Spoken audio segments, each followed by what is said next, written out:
नमस्कार, मैं अशोक कुमार पांडे और स्वागत है आपका द क्रेडिबल न्यूज पर। सुधांशु त्रिवेदी, भारतीय जनता पार्टी के प्रवक्ता, जिनको टीवी चैनलों पर बहुत विद्वान बनाकर पहले पेश किया जाता था। हालांकि अब इतनी बार इतनी चीजों पर उनका मजाक उड़ चुका है, इतनी चीजों पर उनकी गलत बयानी पकड़ में आ चुकी है कि अब उनको शायद टीवी चैनल वाले भी बहुत विद्वान तो नहीं ही मानते हैं। न्यूज 14 पे चक्रव्यूह कार्यक्रम था। आसपास सब अपने पत्रकार थे, बिल्कुल कॉन्फिडेंस में थे सुधांशु जी, लेकिन एक जरा मुश्किल सवाल पूछ लिया गया। उनसे पूछा गया कि बीफ नॉर्थ ईस्ट में क्यों अलाउ है। आपके बीजेपी के नेता भी नॉर्थ ईस्ट में गर्व से कहते हैं कि हां, हम बीफ खाते हैं और ये गो हत्या पर जो बैन लगना चाहिए ये नॉर्थ ईस्ट में नहीं लगेगा, गोवा में नहीं लगेगा। ये बात तो आप जानते ही हैं। हिंदुत्ववादी संगठनों से जुड़े हुए लोग पूरे देश में क्रिसमस का बहिष्कार करते हैं, जाकर तोड़फोड़ मचाते हैं। सेंटा क्लॉज की कोई टोपी पहन ले, कोई टोपी बेचे, उसको परेशान करते हैं। लेकिन गोवा में भारतीय जनता पार्टी बाकायदा हैप्पी क्रिसमस का, मेरी क्रिसमस का फोटो लगाती है, बैनर लगाती है और क्रिसमस मनाती है। कश्मीर में जब 370 नहीं हटा था, उसके पहले जो चुनाव हुआ था उसमें भारतीय जनता पार्टी के जो कैंडिडेट थे, उन्होंने जो वादे किए थे उसमें लिखा था कि 370 को किसी हाल में नहीं हटने देंगे। वो भारतीय जनता पार्टी के कैंडिडेट थे और बाकी देश में 370 हटाया जा रहा था। ऐसे ही गोवा में और नॉर्थ ईस्ट में बीफ के मामले में सीधे कहते हैं भारतीय जनता पार्टी के नेता कि यहां से बीफ नहीं हटाया जा सकता।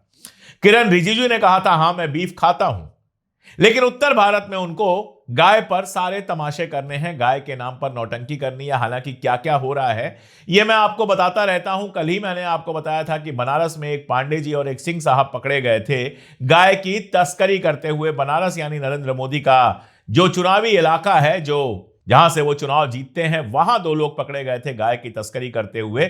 और यूपी पुलिस ने पकड़ा था, एक साहब पांडे थे, एक साहब सिंह थे। मुसलमान तो ऐसे ही बदनाम किए जाते हैं। खैर, जो जवाब था सुधांशु त्रिवेदी का वो बड़ा मजेदार था।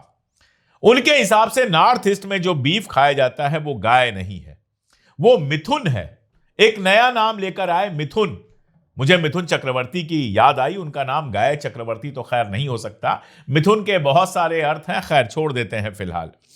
उन्होंने कहा जो गाय है उसका बायोलॉजिकल नाम है बॉस इंडिकस और जो नॉर्थ ईस्ट में खाई जाती है वो है बॉस टॉरस।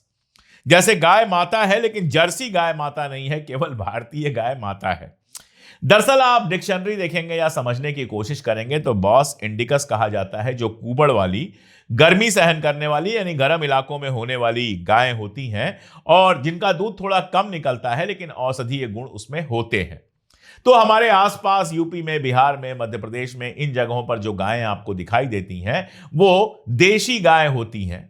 जबकि बॉस टॉरस, जिसको जर्सी गाय कह दिया जाता है, इसकी कुबड़ नहीं होती है, ये दूध ज्यादा देती है और ये देशी नहीं विदेशी नस्ल है। क्या अंतर किया है इन्होंने?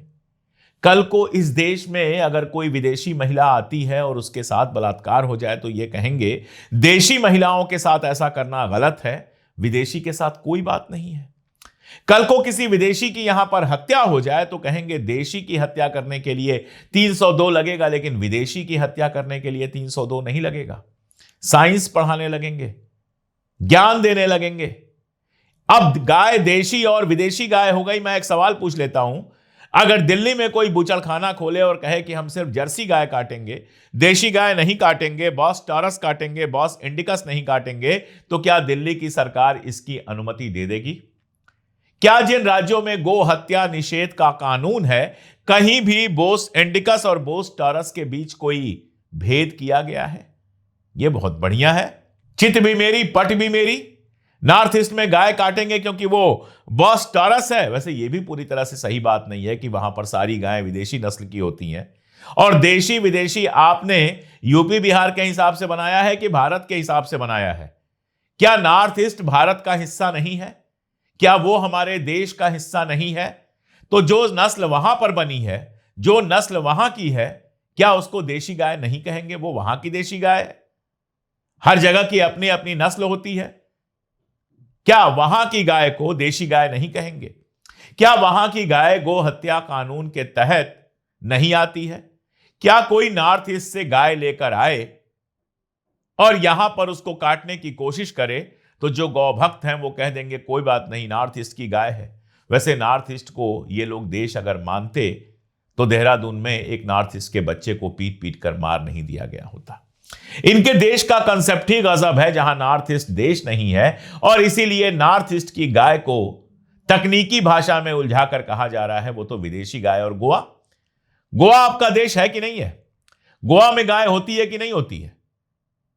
अगर गोवा हमारे देश का हिस्सा है तो क्या गोवा की गाय देशी होगी या नहीं होगी? क्या गोवा की गाय यूपी में ले जाकर काटना अलाउड है?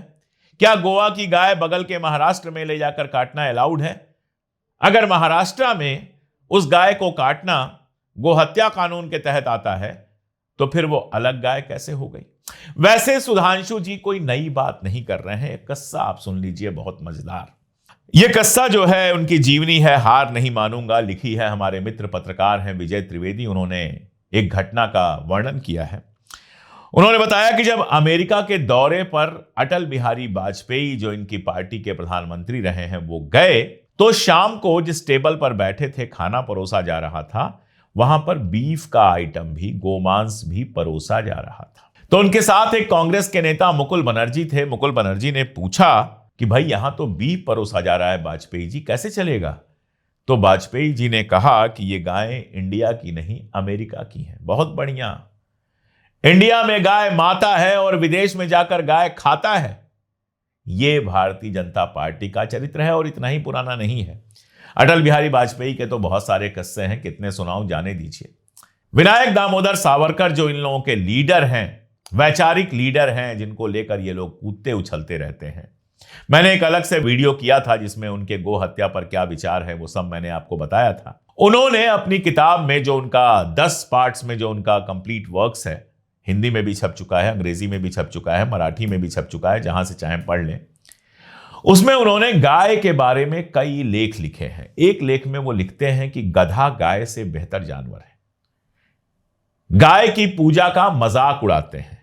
और दूसरी जगह वही बात लिखते हैं जो ये लोग कह रहे हैं कि यहां की गाय माता हो सकती है, अमेरिका की गाय कैसे माता है?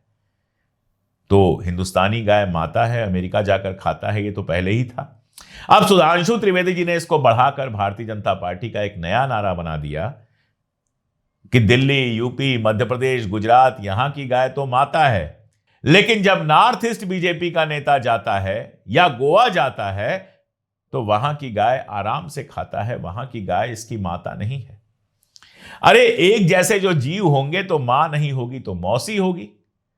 अगर देशी गाय मां है तो जो जर्सी गाय है वो भी तो मौसी हुई ना, वो भी तो दूध देती है। तो मां को मारना तो अपराध है, लेकिन मौसी को मारना माफ है।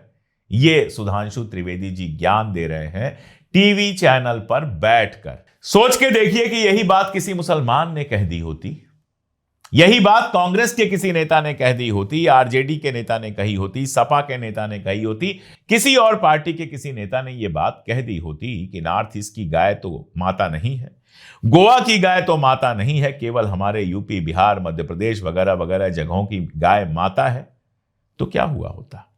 एक और सवाल पूछ लेता हूं कि नॉर्थ ईस्ट में तो इतना शोर कर रहे हैं कि वहां की गाय माता नहीं है, गोवा में भी कह रहे हैं गाय की माता नहीं है, जम्मू और कश्मीर में जो गाय होती है उसको भी कुबड़ नहीं होता है, वो भी गर्मी बर्दाश्त नहीं कर सकती है, वो भी ठंडे इलाकों की गाय होती है।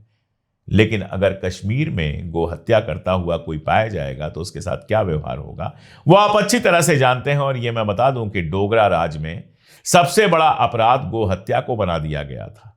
तो डोगरा राज तो यह मानता था कि वो भी गाय माता है। अब यह भाजपा का राज आया है जो जम्मू कश्मीर की, गोवा की या फिर नॉर्थ ईस्ट की, कल को कह देंगे साउथ इंडिया की भी नहीं है, बाकी गायों को ये माता मानते ही नहीं है।